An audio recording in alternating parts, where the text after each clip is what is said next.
Hello, lovelies. Welcome to this episode of Lessons from the Universe with Jennifer Hall. I look forward to sharing my channeled message with you today, and if you love it, please remember to like, share, review, and subscribe. So I've made a decision. All of us, everyone, we need to lighten up. Like, seriously, we need to lighten up. Everybody's way too intense. I mean, I get that there's a lot of things going on in the world and that we all have stuff going on in our own lives. But when we take any single thing too seriously, man, we're going to go crazy. For real. Like, I know that there's a lot out there about needing singular focus.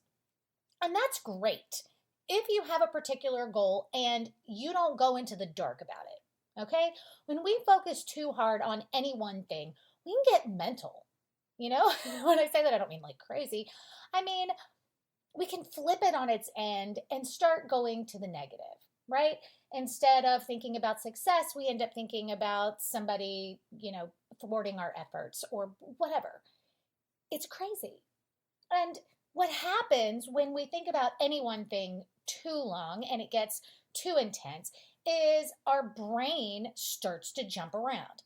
Now, what it's trying to do is get us to divide our focus, to quit focusing on this one thing so much that it's making us crazy, and to have a more balanced, well-rounded life and brain.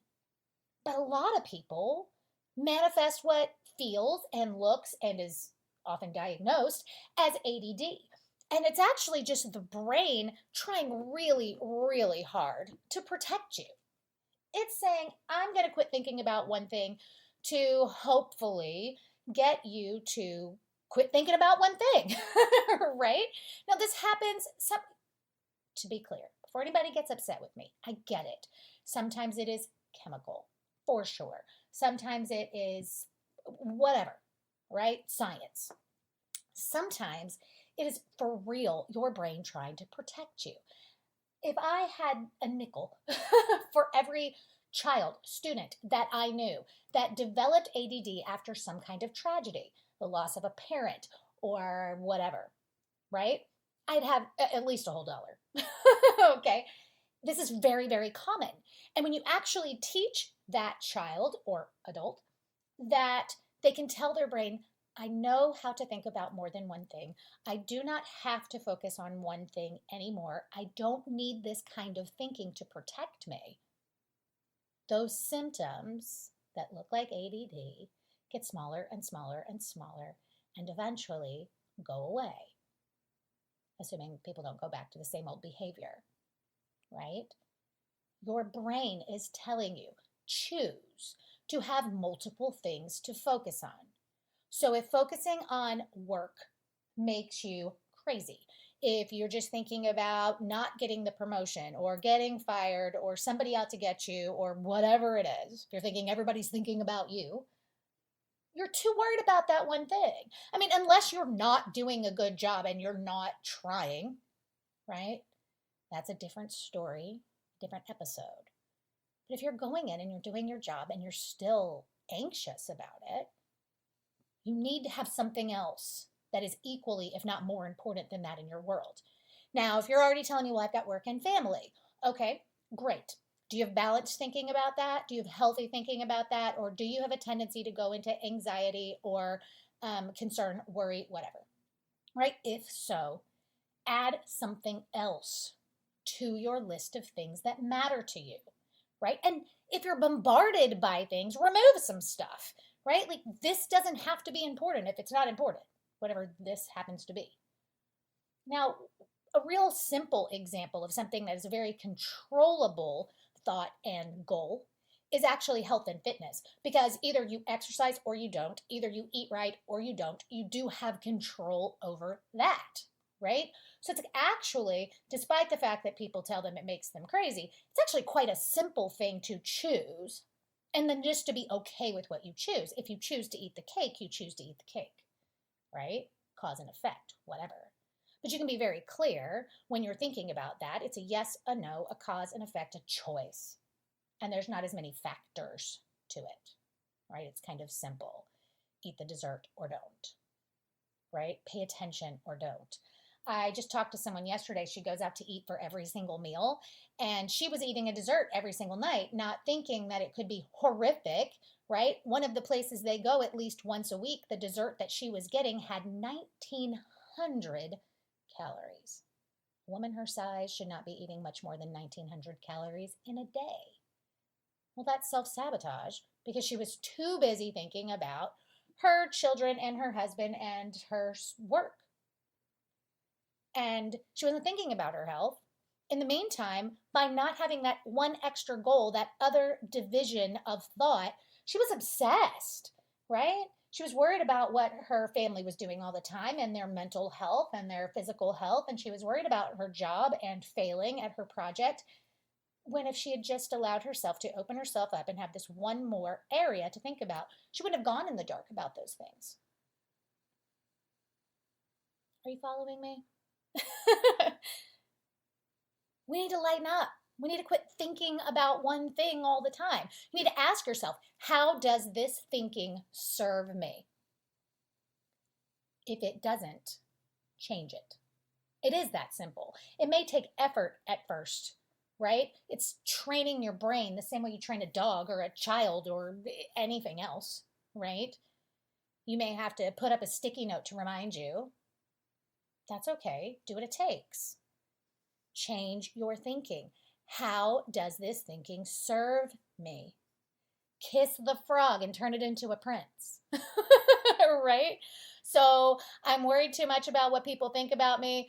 Perhaps I need to change how I think about me. I'm going to kiss that frog. I'm going to learn the lesson. I'm going to turn it into a prince, right? I'm not feeling strong. I'm going to do something about that. I'm going to kiss that frog. I'm going to turn it into a prince. Your thinking is scattered and fragmented and all over the place. Your brain is trying to tell you what to do. Give yourself something else constructive to think about. Kiss that frog, turn it into a prince, right? Remember, it's been a long time since we've talked about free won't. Free will is a great thing. It is choice, but it can be overwhelming. Perhaps we need to return to a focus on free won't. No, I won't trap myself in negative thinking. No, I won't trap myself under one goal as if that thing is the most important thing in the whole entire universe, and then make myself dark and heavy. No, I won't. Just focus on what's wrong in the world and let that make me dark and heavy when I can lighten up. Lighten up. Lighten up, everybody. Turn on something else. Listen to some music or listen to yourself. Make sure that you spend some time on the regular, preferably every day, but at least once a week. Spend some time in the quiet. Okay, that doesn't have to be an overwhelming thought. Do something in the quiet, right? You can be doing the dishes or whatever. But instead of just thinking about how much you hate the dishes, be mindful. See where your mind wanders. And of course, make sure you don't flip that. You don't misinterpret it, right? If you remember something, don't let yourself go in the dark. Maybe you remember something that someone said to you that bothered you. Don't just sit there and be bothered. Ask yourself, say it with me. What do I learn and how do I grow? Your brain is bringing it back to you. The universe is bringing it back to you to revisit it. Our thinking goes in different places. This is freedom. And beloved, the demons will fight for their life right before they die. And I don't mean demons like boo. Okay? I mean your own demons, your own negative thinking, your own darkening goals, your own bad habits. They will fight for life, just like everything else. You may have seen, I actually reposted a tweet from an actor. I wish I could think of his name, I'm sorry.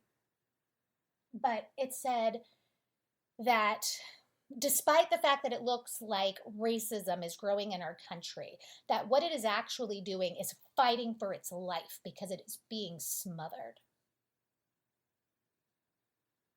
Beloved, we do have to remember that the demons fight for their life before they die. Whether it's racism or fear or our own negative thinking or whatever it is, right? Be careful. Don't misinterpret them as monsters coming to get you. Interpret them as something ready to die, and open your eyes and see clearly. Someone told me something really cool. I think it was yesterday. She told me that her friend told her that what had happened to her recently, and she is being held accountable, being blamed for something that she had really nothing to do with. That's not even true in her work environment. And her friend, a coworker, thank you for the loving coworkers, told her that it is as if the lights turned off and there was a big bang and somebody pulled out the gun and shot. And when they flipped the lights on, instead of shooting the criminal, they shot the dog. What do they do after that? They backpedal. They try to find a reason why they shot the dog. Was the dog going to attack them? No, it was a nice dog, right? Not everything that sounds loud and bad and scary is there to get to you. Turn the light on. Lighten up. Laugh. Ask yourself, is it really that important? Okay, yes, if it is your job, yes, I get that you need money. I get that you need to pay your bills, and we all need to save for retirement, something that most of us are grossly behind on. And I get that, and I get the weight of something like that. But being continually afraid that something's going to go wrong at your job does not help you meet that goal at all. At all. Quit wasting your time. Say, no, I won't. I have free won't, and I won't do this, and do something else. If it needs to be physical, let it be physical, right? Paint the house, ride your bike, do the dishes, mow the yard, go for a walk, call a friend, read a book, I don't know, anything. Crochet. I'd like to learn how to do that. Beloved, we have to be sure that we don't jump to conclusions. The misinterpretation of everything is so rampant. People misinterpret their dreams, right? You dream that your child dies and you freak out and you think it's a premonition. That's not how dreams work, right? It's telling you you're letting some quality that that child holds die within yourself. And honey, it's probably that you need to lighten up. Right? Lighten up. Lighten up. We have intuition about something and we go in the dark about it. Oh God, that horrible thing I just had a premonition about. It's going to come and get me. It's awful. It's happening. No, beloved, it is an opportunity to ask yourself, what behaviors do I exhibit that will lead me there? And what can I do about it? How can I change? How can I grow? What new goals and new thoughts and new focus can I have? Can I switch to, or can I add, depending on the situation? Let's make our most important goals, our biggest ones, the ones in the forefront of our mind, the ones that are the most attainable. You understand? Set yourself up to succeed. Don't set yourself up to fail. Have big, lofty goals. Set them at the top of the staircase. Say this, the equivalent, or something better, and take the steps as they light up. Achieve the little things. Follow through with what you know you can do. Can you paint a room? Can you lose a pound? Can you write your mom a letter once a month? What is it? Pick something and let that be important to you. Desire is such a tricky thing. And we can misinterpret that too. We desire freedom, and we assume it has something to do with human material things. We assume it has to do with having enough money. We assume it has to do with having the right people. And let's be clear, those things help, right? If you never had to worry about another bill in your life, it would be nice. but you're still a person and you still have thoughts and things, anxiety and people and all the things, right? We need to make sure that when we look at our desires, we look at what's underneath it. We desire freedom. Well, let me tell you, I have a client who's one of the richest women in Dallas, and she is not free because she's always thinking about what people are thinking. And if they love her or if they're using her, that's not freedom. And I know some people are thinking you'd like to have that problem. I get it. Okay. But it's still there. It's still a concern. It's still not freedom. And we forget often that different people have different size plates. Somebody actually shared a meme with me I don't know, a couple weeks ago. I posted it this week. So if you want to find it, you could find it on my social media, on Facebook, Instagram, Pinterest, whatever. I'm going to read it to you right now.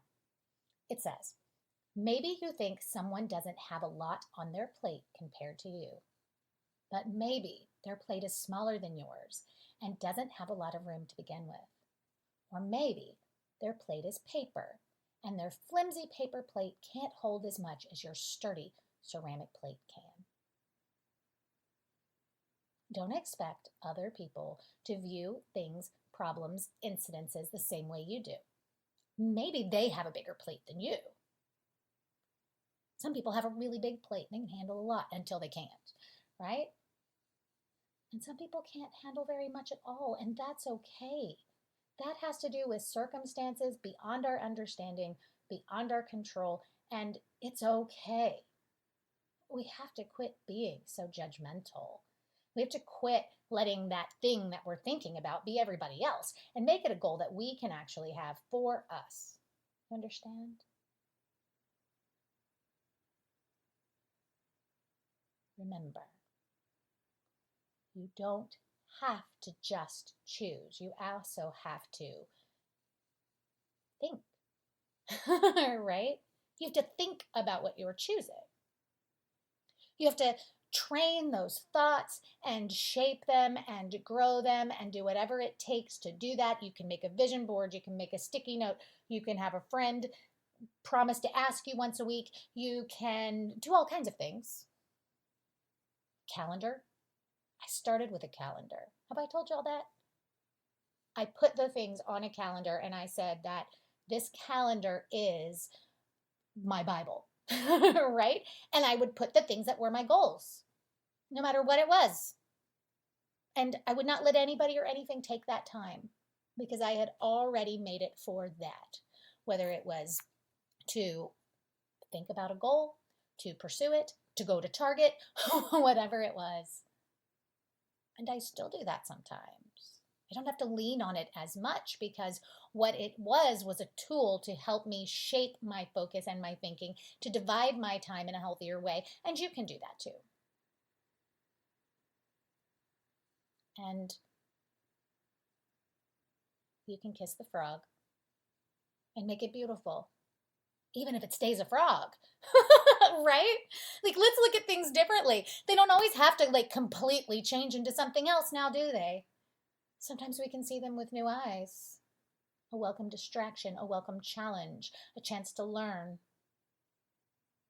What we can't do is keep doing the same thing.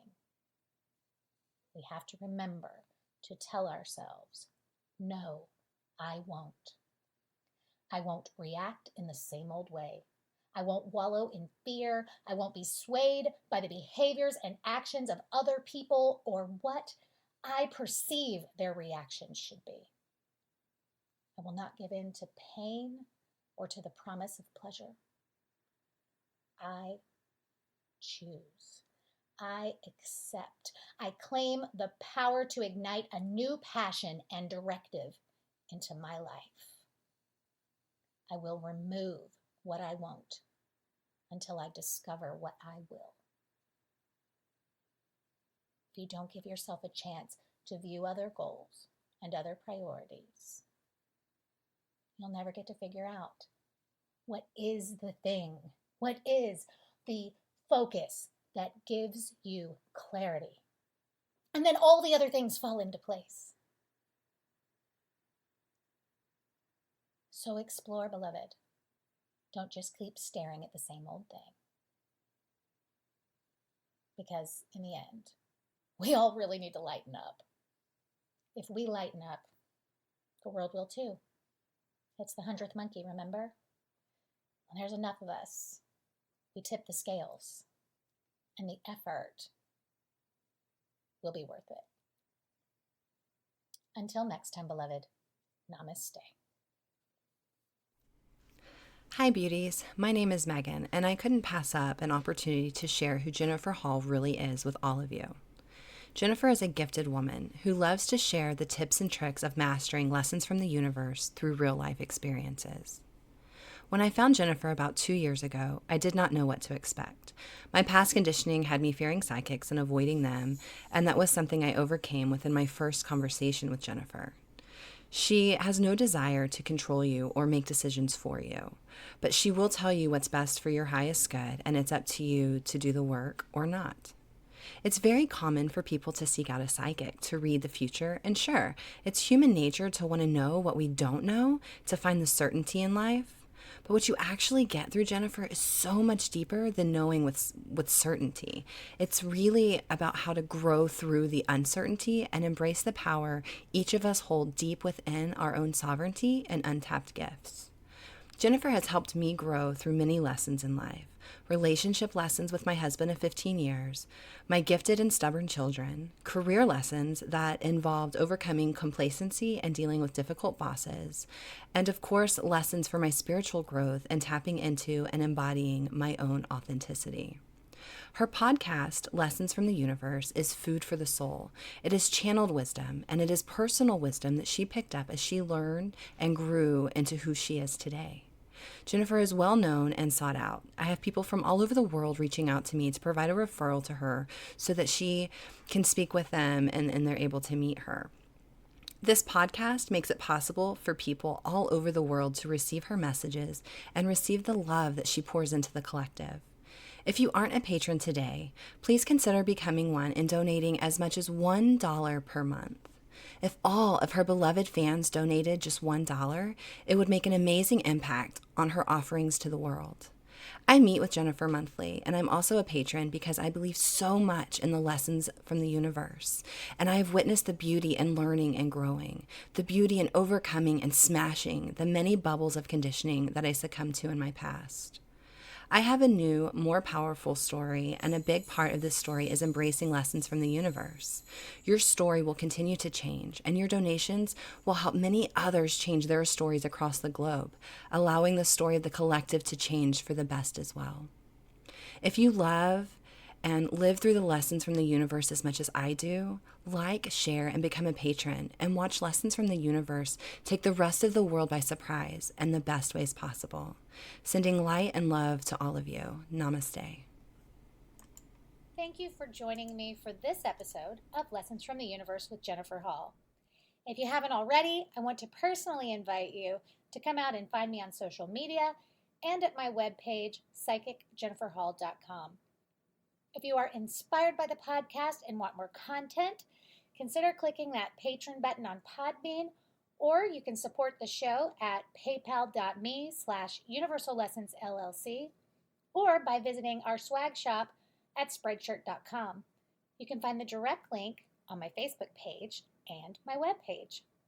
If you have questions, consider attending one of my quarterly seminars here in Dallas, or book your own educational session from anywhere in the world using the link that you can find on Facebook or on my webpage. I am sending each of you love, light, clarity, and wisdom. And I want you to know that whether you realize it or not, there's a little brunette with a podcast that's got your back.